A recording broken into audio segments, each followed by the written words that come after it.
Hai semua, di video kali ini saya akan berbagi tentang konsep Rule 72. Ya, jadi di dalam menghitung bunga majemuk atau compounding, ada suatu istilah yang dikenal dengan Rule 72. Jadi dia merupakan suatu penyederhanaan untuk menghitung berapa kira-kira waktu atau return yang dibutuhkan untuk melipat gandakan uang atau hasil investasi, misalnya dari 1 juta menjadi 2 juta. Nah, langsung saja ke file Excel yang sudah saya siapkan. Jadi, misalkan diketahui modal awal Anda adalah 1 juta, kemudian Anda target menjadi 2 juta dalam waktu 10 tahun. Nah, berapa rate of return per tahun untuk bisa mencapai ini? Ya, gampang aja, sama dengan 72 dibagi 10. Ya, 72 dibagi 10, dan karena ini rate of return, berarti otomatis dia jadi persen. Ya, jadi kalau mau gampang, ya Anda bagi 100 lagi. Sebenarnya tidak ada 100 dalam rumusnya, cuma supaya dia angkanya keluar dalam bentuk persentase seperti itu. Ya. Apakah pas 1 juta menjadi 2 juta dengan rate of return 7,2%? Nah, kita bisa coba buktikan. Ya. Contoh misalkan ini modal awal, 1 juta. Nah, kemudian setiap tahun tumbuh 7,2%. Jadi tahun pertama, kedua, ketiga, keempat, 5, 6, 7, 8, 9, 10. Nah, jadi di sini dikalikan 1 plus rate of return. Kemudian F4 atau komen T. Ya, jadi kalau 1 juta tumbuh 7,2% jadi 1.072.000. Tahun kedua dari 1.072.000 tumbuh lagi 7,2%. Nah, kalau kita hitung sampai dengan tahun ke-10, nah sekitar 2.004.231. Jadi 1 juta akan menjadi 2 juta dalam 10 tahun apabila rate of return-nya 7,2%.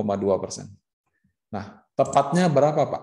Tepatnya Anda juga bisa menghitung dengan fungsi time value of money rate. Ya. N/nya 10 tahun, berarti 10 periodenya 10 tahun. Kemudian payment-nya bisa di-skip karena dia tidak ada arus kas. Kemudian present value-nya minus 1 juta, future value-nya 2 juta. Kenapa harus salah satu minus? Karena asumsi saya keluarkan uang 1 juta, dikembalikan 2 juta. Tithe dan gas-nya juga bisa di-skip. Nah, kalau angka yang precise ya adalah 7,18%. Atau ya 1773. Kalau misalnya kita masukin angka ini, dia akan pas 2 juta. Ya. Contoh saya sama dengan ini. Nah, angkanya akan pas 2 juta. Tapi kalau kira-kira ya 7,2 nggak apa-apa. Nah, konsep yang sama itu juga bisa dipakai untuk menghitung berapa waktu yang dibutuhkan. Jadi kalau saya memiliki uang 1 juta, saya ingin jadi 2 juta dalam 10 tahun, berarti waktu yang dibutuhkan adalah 72 bagi 10. Nah, ini karena dia tahun, ya 7,2 tahun, seperti itu. Nah, kalau kita hitung ya, kurang lebih juga akan mirip-mirip. Tapi tepatnya berapa tahun, Pak? Apakah sama seperti rate of return? Dia tidak pas 7,2. Nah, kita bisa hitung juga dengan fungsi time value of money sama dengan N/. Ya, kalau tadi sama dengan rate, ini sama dengan N/.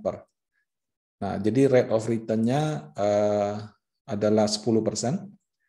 Ya, jadi 10, ya ini belum persentase, sorry, saya ganti jadi 10% ya. Nah, ini saya bagi 100 supaya dia 7,2 tahun. Sama dengan N/, rate-nya sekian, payment-nya di skip, present value-nya minus 1 juta, future value-nya 2 juta. Kita skip, tutup kurung. Nah, jadi waktu yang precise atau tepat adalah 7,2725 tahun. Ya, dulu mungkin orang tidak ada fasilitas Excel yang canggih gitu. Dan ini hanya kira-kira saja gitu. Makanya digunakan konsep 72. Jadi kalau misalnya kita belajar investasi, konsep ini cukup sering dikemukakan. Ya, kadang-kadang dalam soal ujian juga kita bisa menghitung tanpa perlu kalkulator. Kalau misalnya contoh kasusnya mirip-mirip. Jadi untuk melipat gandakan uang, kalau kita berinvestasi, kita bisa menghitung berapa tingkat return yang dibutuhkan atau berapa lama waktu yang dibutuhkan supaya return-nya mencapai 100%. Nah, demikian tentang konsep Rule 72. Silakan mencoba, semoga bermanfaat. Terima kasih.